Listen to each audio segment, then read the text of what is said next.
let's get started. All right, so today we're going over properties of exponents. The next two sections are just basically these properties that you have listed in front of you and being able to apply them.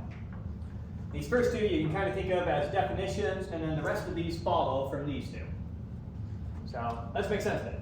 What does it mean when you see something like 7 to the 3? What does that mean? 7 times itself 3 times. Yeah, it means 7 times 7 times 7. If I have a to the m, that means a times a times a dot dot dot times a m times. Pretty straightforward? Yeah. Similarly, what do we mean by a to the negative m? So if I have 7 to the negative 3, what does that mean? It means it's just timesing itself. By definition, we're going to call this 1 over 7 to the 3. We're going to say that's what it means. And then from here on out, you can just evaluate it. Just get smaller.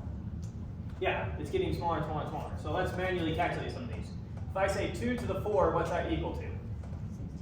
16. 2 times 2 times 2 times 2 is 16. If I say 2 to the negative 4, what's that equal to? 1/16. 1 over, remember that's the same as 1 over 2 to the 4, which is, we just calculated 2 to the 4 is 16, so it's 1 over 16. Right? So there's those two. Okay, so now, let's look at this one really quick with an example. If I have something like a to the 3 times a to the 5, what do I have? Well, a to the 3, what does that mean? That means a times a times a 3 times. So that's a times a times a. Here's a to the 3. It's just a to the 8, right? Exactly. Just add. A to the 5, what's that? That's a 5 times. So we multiply a 5 times. 1, 2, 3, 4, 5. How many a's do we have when it's all said and done? 8. So this is the same thing as a to the 8. That's what we mean. A to one number times a to another number is just a to the sum of those numbers. That's all it means. Okay, next one. A to the m divided by a to the n. So a to the m divided by a to the n. Well, let's see. I know that a to the, when I divide by, looking at this one, 1 over, maybe rewrite it like this. Sorry. This is the same thing as a to the m times 1 over a to the n. No reason I can't write it like that, right? Same thing. Just splitting it up. Yes. Now, 1 over a to the n is the same thing as a to the negative n. So this is a to the n times a to the negative n, right? This is the same thing as that. Yes.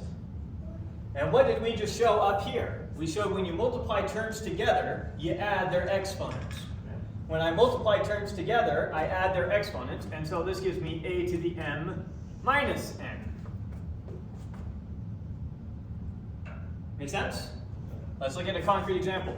If I have a to the 7 over a to the 4, what do I have? Well, you can look at this and you can see that that means I have, let's see, 7 minus 4, you know from this property, it should just be a to the 3, right? But let's make sure that completely appeals to our intuition. A to the 7, what is that? That's a times a times a times a 4, 5, 6, 7 times, all over a times a times a times a 4 times. And now we can cross out. Cross that out with that, cross that out with that, cross that out with that, cross that out with that. What are we left with? 3 a's, or a to the 3. So it works as expected. Next property, this one. So let's say that I have a squared, but I have it 3 times. We're good. So let's say I have a to the 2, all raised to the power of 3. Let's break this down. Well, what does this mean? This means I have this thing 3 times. That means I have a squared times a squared times a squared. But what is a squared? That's a times a. So this is, for this a squared, we get a times a. For this a squared, we get a times a. For this a squared, we get a times a. And when it's all said and done, how many a's do we have? 6. So it's a to the 6. Or in other words, we had 3 groups of 2. We had that group of 2, that group of 2, that group of 2, or this group of 2 times this group of 2 times this group of 2. 3 times 2 is 6. So if I have a to the m all raised to the n, that's the same thing as a to the m times n. So this turned out to be the same thing as a to the 2 times 3, which was a to the 6. That's how this property works. This one, distributing your exponents. Let's see how that one works. So, looking at an example like this, let's say I have a times b to the 3. Well, what does that mean by definition? That means I have a times b times a times b times a times b 3 times. So that means I have a times b, there's 1, times a times b, there's 2, times a times b, there's 3. Let's see, how many a's did I have when it was all said and done? 1, 2, 3. I had a 3 times, and I had b 3 times. And so the 3 was distributed to both of them. So I have a times b both to the m. That's the same thing as a to the m times b to the m. Good? Next property. A over b to the m. This is almost identical to this one. So let's say I have a over b. This time we'll do it to the 4, I guess. What does that mean by definition? That means a over b times a over b times a over b times a over b. It means that 4 times, right? Now, how do we multiply fractions together? Multiplying fractions, that's the easy one. Adding and subtracting fractions is hard. Multiplying and dividing is the easy one. When you multiply, you just multiply straight across the top and multiply straight across the bottom. So for the top, we just get a times a times a times a. Or in other words, a 4 times. And at the bottom, we get b times b times b times b. Or in other words, b 4 times. So a over b to the 4 is the same thing as a to the 4 over b to the 4. Make sense? Yes. All right, this one. A to 0 equals 1. Let's make sense of that. So we know that, let me just give a concrete example really quick. One way I can write 0 is 2 minus 2, right? Yes. Perfectly valid way to write 0, 2 minus 2. Okay, what is a to the 2 minus 2? Well, let's see, that's a to the 2 times a to the minus 2. I'm doing this rule backwards. M plus n is the same thing as a to the m times a to the minus n. I have 2 plus negative 2, that's a to the 2 times a to the negative 2. With me? Yes. Should have started out with a to 0 is equal to this. So a to the 0 is equal to a to the 2 minus 2. So we have 2 on the top, 2 on the bottom. What does this mean? Well, a squared, that's the same thing as a times a. A to the minus 2, maybe too many steps in one go. So that's a squared times, what is a to the negative exponent? It's 1 over a to that exponent, right? So now this is equal to a squared over a squared, Which is just 1. which is just 1. Now it didn't matter that I used 2 minus 2 here. I could have just as easily done 1 minus 1. 1 minus 1, that would have been to a 1, that would have been to a minus 1. And we would have had a over a, and a over a is equal to 1. Or I could have put that as 5 minus 5, it wouldn't have changed anything. So a to the 0 is going to be equal to 1. Anything, that means anything to the 0 is equal to 1. What's 10 to the power of 0? 1. Right? Okay. So raising things to the power of 0, we always love that. Cancels out to 1. Does not cancel out to 0. Cancels out to 1. If you're accidentally getting called 0, it's 1, not 0. It's going to be one of those mistakes you make over and over again. This one, 1 over a to the negative m. Let's look at that. So 1 over a to the negative m. What's that equal to? That's 1 over a to the negative m is the same thing as 1 over a to the m. Now when I divide by a fraction, that's the same thing as multiplying by its reciprocal. So this is equal to 1 times the reciprocal of this, a to the m over 1, which is equal to just a to the m. So it works both ways. If you have a negative exponent in the numerator, it sticks in the denominator. If you have a negative exponent in the denominator, it sticks in the numerator. Make sense? Okay. And then finally our last property here. Our last property, we're looking at a times b to the minus n. Let's see what that's equal to. Well, by definition, this is 1 over a over b to the m. Right? Using this property, that's a to the m over b to the m in the denominator. So this is 1 all over a to the m divided by b to the m. Now when I divide by a fraction, that's the same thing as multiplying by the reciprocal. So this is equal to 1 times the reciprocal of this, b to the m over a to the m, which is just equal to b to the m over a to the m, which is the same thing as b over a to the m. So if you raise a fraction to a negative exponent, it just flips the fraction over if you want to make your exponent positive. That's it. Those are all the properties for exponents that you need to know for the first 2 sections. Make sense? Yes. We'll do a bunch of examples. I just want to go over high level everything we're covering first before the examples. Okay, so the next thing that we're going to be covering is called scientific notation. Scientific notation is where we write out a number where we only have one value that's not a decimal value, and then the rest are decimals, and we multiply it by a power of 10 to make it come out the way we want. So let's give you some examples.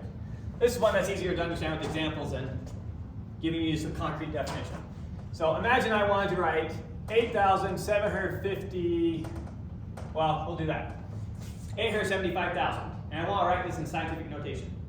When you write in scientific notation, you rewrite it so that only one of the numbers aren't a decimal, and the rest are. So I'm going to write this as 8.75. Now obviously these are 2 very different numbers. So I need to multiply it by some power of 10 to compensate to get the decimal back where it should be. In this case, how many times do I need to shift the decimal place to get this back to this number? 5 times. I need to shift it 1, 2, 3, 4, 5 to get it back to that number. So 8.75 times 10 to the 5 is the same thing as 875,000. This is writing it out in scientific notation. Let's do another one. Well, if I want to write out 0.00123, maybe put my leading zero there in case that's confusing. I want to write that in scientific notation. What do I do first? I write 1.23.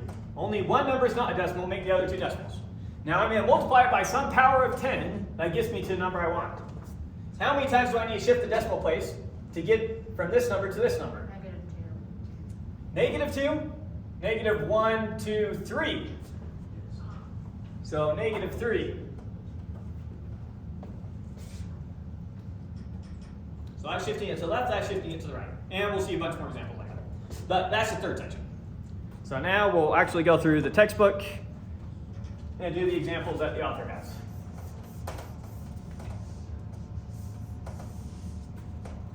Right, those over here. Oh, did my laptop fall asleep? Okay, so our first example, we kind of already did this one. A cubed times a squared. Well, a cubed, that's a times a times a 3 times. A squared, that's a 2 times. So I have 3 there and 2 there. I have a to the 5. You just add the exponents together. Next one. Let's look at this one. What's it going to be? I have 3 squared times 3 to the 6 times 3. How many 3's do I have? 9. 9? Yes. What do you mean? I have 2, 6, and 0. Isn't that 8? Isn't this 3 to the 8? No, because 3 Because 3 times just 0 the same is thing as 1. 3 times just 1. Right, 3 by itself is the same thing as 3 to the power of 1. So now add up the exponents. 2 plus 6 plus 1 is 9. 9. So that is 3 to the 9, not 3 to the 8. Good? All right. Let's do a more complex example. Uh-oh, lots of scary letters. But again, we're just going to combine like terms. So first let's do our constants. I have a 2 here and a 5 here. What's 2 times 5? 10. So my constants come out to 10. Now I need to count how many x's I have. I have 3 there and 1 there. So how many x's do I have? 4. I have 4. Count up my y's. I have 5 there and 2 there. How many y's do I have? 7. So times y to the 7. You can think about those as times, but I don't write anything that's the same as times. And z to the 4. There we go. Make sense? Pretty simple. Can easy do that in homework? All right, let's look at this one. A to the 5 over a to the 2. What's that going to come out to? A to the 3. How do we see that? Well, you can remember this property over here if you want. When you have a to the 5 over a to the 2, that's a to the 5 minus 2 is 3. Or you can just sign it out in your head. I have 5 a's up here, 2 down there, cancel out 2, we're left with a to the 3.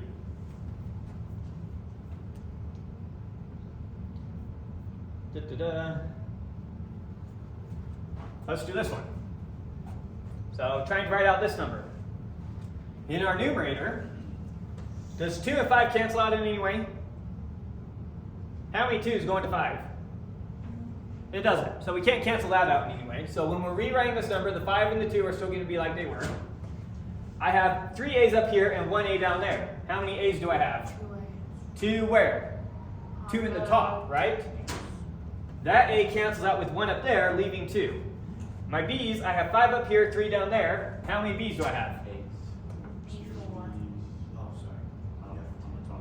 How many? 2. Just 2 b's on the top. Right? And then the c's, I have 2 on the top, 1 on the bottom. What am I left with? Just 1 on the top, just c.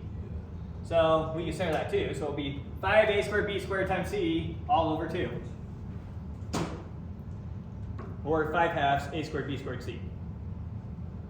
Okay, let's look at this one. I have a squared 3 times. How many a's do I have?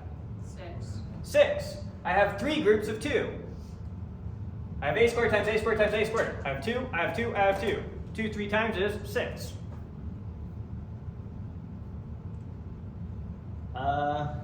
We already did that exact one in class. Very good note here. A plus b to the m is not the same thing as a to the m plus b to the m. No, so that's not one of our properties. It's true when you replace plus with the times, but when it's plus, that is not the case. Yes.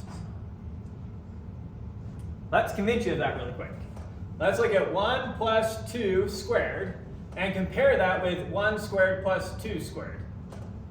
All right, 1 plus 2 squared, let's see, what's 1 plus 2? 3 squared gives you 3 squared is 9. Let's look at this one. 1 squared is 1 times 1 is 1. 2 times 2 is 1 plus 4 is, so that came out to 5, that came out to 9. Very different things. So this is not true. Don't accidentally fall for that. Common trap. Okay. I think we already did that exact one. Here's a good one. So I have x cubed y. Remember, y by itself is the same thing as y to the 1, z squared. I'm going to raise all that to the power of 4. Is that too small for some of you guys to see? Yell at me if you can't see it. I don't want you to see the solution. All right, so we have x cubed y z squared, and we're raising all of it to the power of 4. How many x's am I going to have? 12 x's. I have x 3 times in each of my 4 groups. How many y's do I have? 4. I have 1 y in each of my 4 groups for a total of 4. How many z's do I have? 8. I have 2 z's in each of my group with 4 groups. Okay.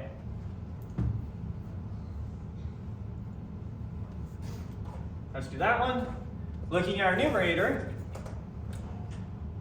how many a's are in my numerator? 9. 9? 6. 6 or 9? 6. 6. Remember, we have 2 groups of those that we're multiplying together. So 3 in the first group, 3 in the second group gives me a to the 6. How many b's do I have? 2. 2. How many c's in the top? 16. How many in the top? None. All the c's are in the denominator. Okay. So in the denominator, you said we have 16 c's and 10 d's. Perfect.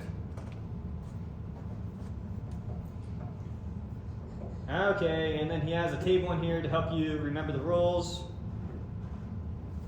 Let's do this one. Okay. I have 4 here. How many 4's do I have?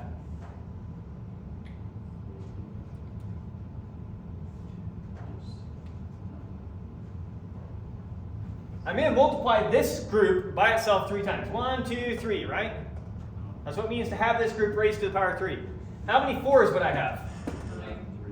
I'd have 3 4s. So we have 4 to the power 3. It doesn't, whether it's a number or a letter doesn't change anything. So 4 to the 3. We can evaluate that number later, but 4 to the 3. Yes. How many x's do we have? Oh, shoot, I didn't notice that there was another constant here. Sorry. That's why you guys are probably confused. Okay. Sorry, my bad, my bad. All right. Remember order of operations. What comes first, parentheses or exponents? Parentheses. Parentheses. So let's do what's in the parentheses first. First, let's multiply these together, and then we'll raise it to the power 3. So 4 times 5 is 20. If I have 3x and 4x, how many x's do I have? No? 7. There we go. If I have 1y and 2 y's, how many y's do I have? 3. And now we're raising this to the power 3, right? Yes. Okay, so now, how many 20s do I have? How many? 3. 3 of them. I have 20 times 20 times 20. How many x's? That's 3, sorry. Yeah. Each group has 7. We have 3 groups. That's 21 x's. How many y's? 9. Now finally, I don't know if they evaluate that number. Was 20 times 20 times 20? 60. No, that's 20 plus 20 plus 20. Was 20 times 20 times 20? 20 times 20 is It's 8. 40. No. 20 times No. 20 is Don't even use your calculator. Here's where sanity comes in. What's 2 times 2 times 2? 8. Oh, 8,000. 8. And then we have the 3 zeros. So we're left with 8,000. Look, 20 to the power 3 is the same thing as 2 to the power 3 times 10 to the power 3. Splitting 20 into 2 times 10. 2 times 2 is 8 times 10 times 10 times 10 is 1,000. So we have 8,000. Super easy. Should not need a calculator for that. So I don't know if he puts 8,000 or 20 to the 3. He puts the 8,000. Okay.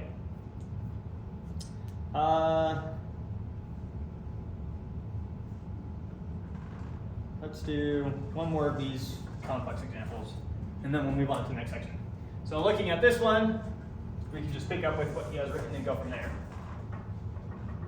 So let's evaluate our denominator before we try canceling anything out.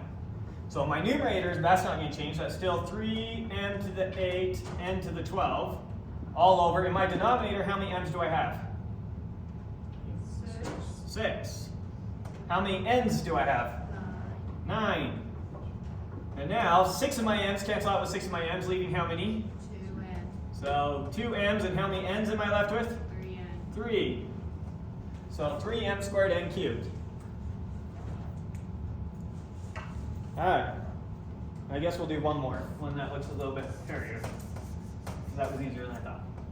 Okay, let's evaluate that thing. Probably one of the hardest problems you'll see homework-wise is something that looks like this.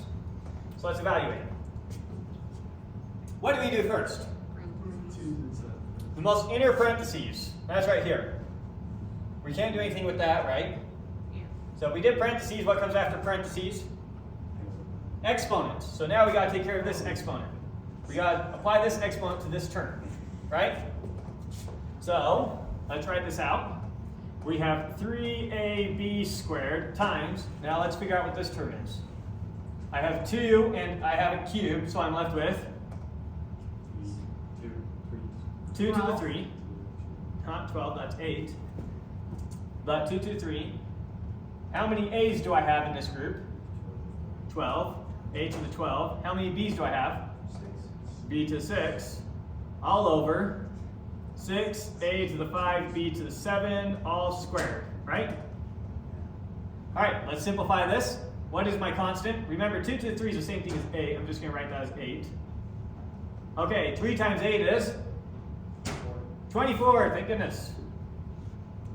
24 times, how many a's do I have? 13. 13 a's. A to the 13. How many b's do I have? That's a b. 8. 2 of 6 makes 8, b to the 8, all over. In the denominator, we still just have 6, a to the 5, b to the 7, right? Okay, 24 and 6 leaves 24 divided by 6. What's that? 4. Just 4, right? So we're left with 4. I have 13 a's, I get rid of 5, I'm left with 8. How'd you get 13A? We had 12 here and 1 here. Oh, we didn't square yet. Sorry. We still need to square the whole thing. So don't forget that we have this outer square. Glad you made me look back at my initial problem. Okay, so we're left with 8a. How many b's do we have? 1. And we're squaring this whole thing. We don't need it, right, since it's just to the 1. All right, 4 squared is 16. A to the 8 squared is 16. Multiply it. Remember, multiply it. I have a group of 8 and another group of 8. And then how many b's am I left with? 2. And that's about as hard a problem as you'll see in this section. And make sure we got it right. 16a to the 16b squared. Yep, we did it. Okay, and there's your practice problems. Next one's some stuff about a to 0 being 1. We already talked about that. 3x squared to the power of 0 is 1. Anything to the power of 0 is 1. Doesn't matter what it is. SpongeBob to the power of 0? 1. Anything to the power of 0? 1. Okay. Did pretty much that exact example. Let's get down to some complicated ones. Here we go. Here's a nice messy one.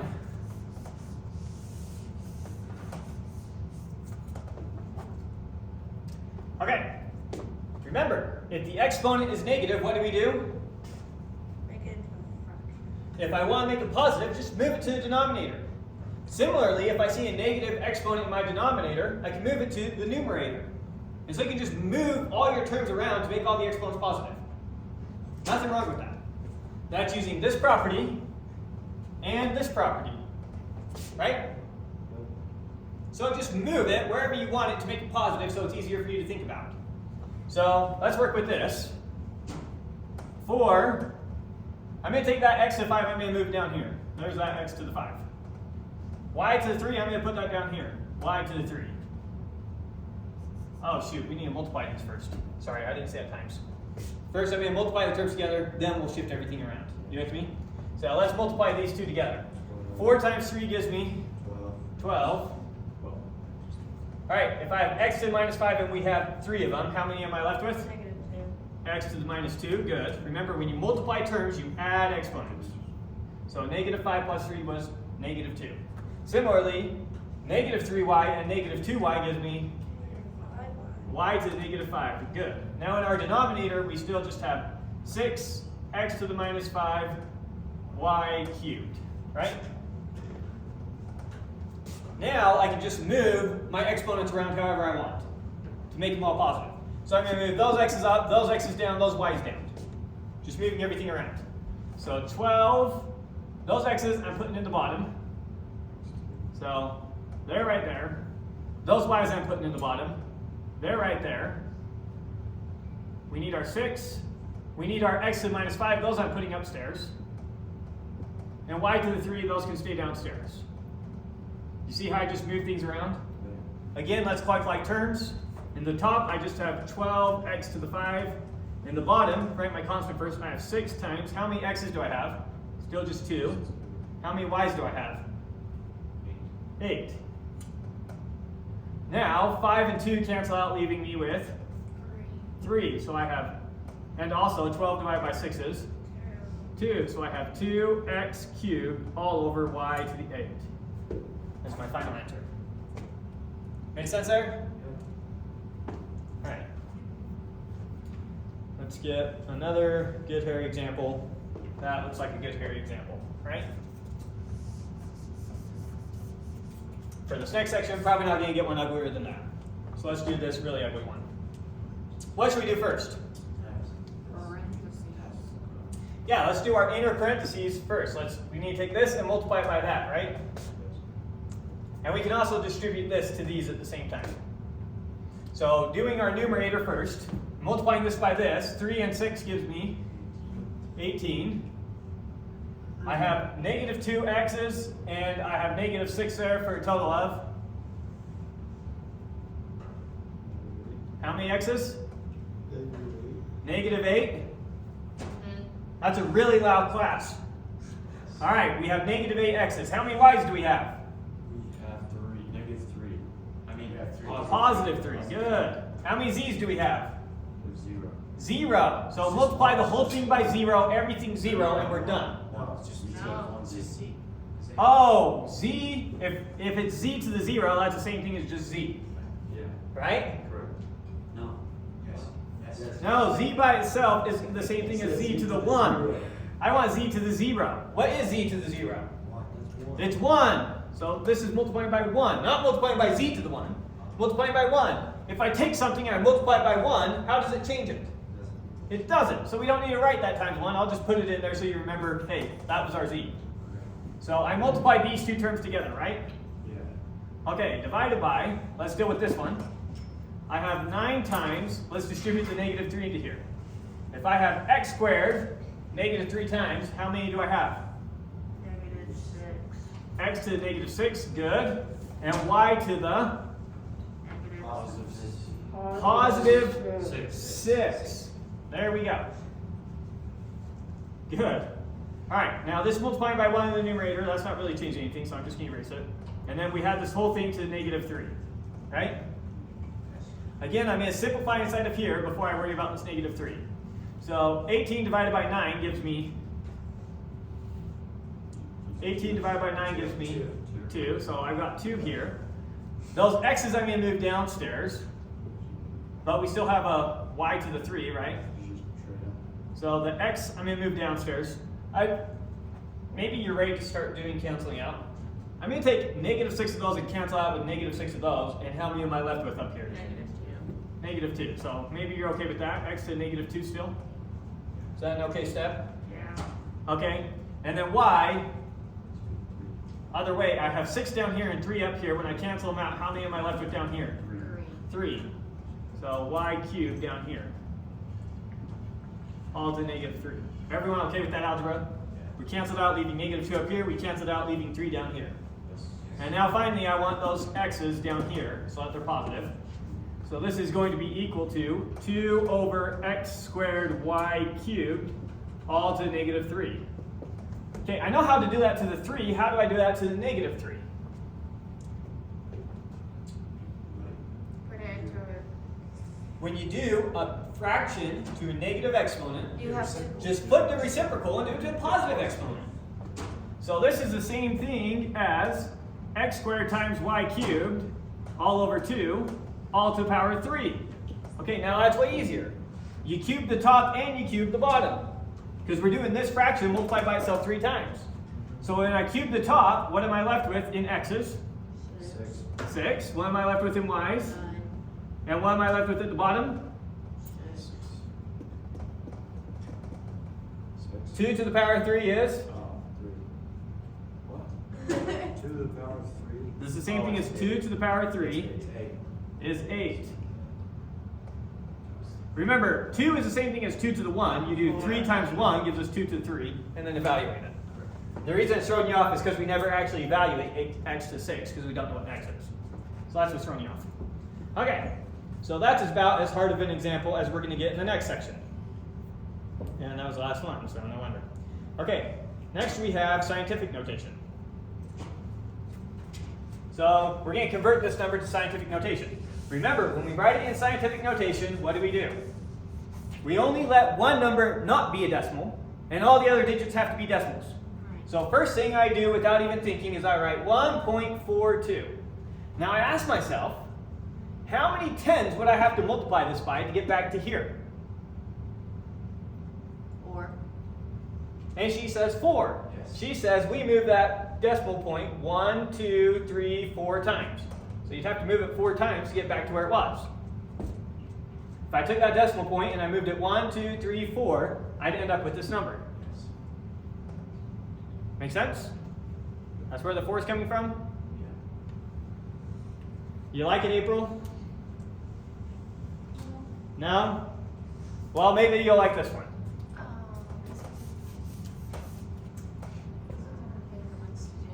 Huh? These ones are my favorite ones to do. Yeah. But this is the solution. Oh, this was our solution. What were we writing? Oh, we're writing this in scientific notation. So what do? First thing I do without even thinking is I write 4.2. Now I'm going to multiply that by 10 to some power. I don't know what power. 3, -3. And this time, I have to move the decimal back 1, 2, 3 times to get here. So I'm going to have to move it back 3 times the other way to the left to get back here. So it's -3. Yes. Make sense? If I start out with 4.2 and I shift the decimal place -3 times, so I take that decimal place, move it 1, 2, 3, so now that's 0, 0, and our decimal place is here. I'm left with 0.0042. 0.0042. Back where we started. Again, one you can always quickly check to make sure you didn't accidentally go the wrong direction.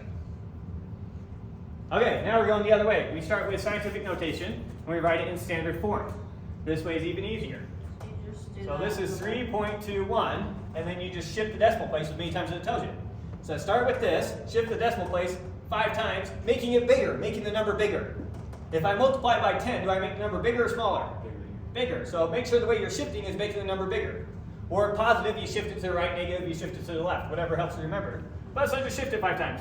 1, 2, 3, 4, 5. All our empty ones we put in zeros. So that's our new number. Now put your comma in to help you read it. The comma goes there, and it's 321,000. 321,000. Let's do another one. Write this in standard form. Start by writing our number, 7.4. This time, are we making the number bigger or smaller? Smaller. We're making it smaller. So we're shifting our decimal place to the left, and we're going to shift it 3 times. So shift it 1, 2, 3. Put in the zeros, and that becomes 0.0074. 0.0074. Multiplying together using our exponent rules. Now multiplying together becomes kind of easy. 2.1 times 3.7. You can go ahead and use your calculator for that, the way you know and love. Or we could write out the math really quick. I don't want to take the time to do that. First, I would have given us slightly easier numbers to think about. So 2.1 times 3.7 equals 7.77. So when I multiply these two together, I get 7.77. 7.77 times 10 to the, let's see, we had -7 here and 5 there. How many am I left with? -2. So there it is. Now I don't know if we're supposed to write it in standard notation or scientific notation. Oh, that's how he leaves it. Okay, let's do another one. 4.96 times 10 to the 4 divided by 3.1 times 10 to the -3. So first we deal with the numbers over here. So we get 4.96 divided by 3.1 leaves us 1.6. So that's 1.6 times 10 to the, how many 10s do we have? I have 4 here and -3 there.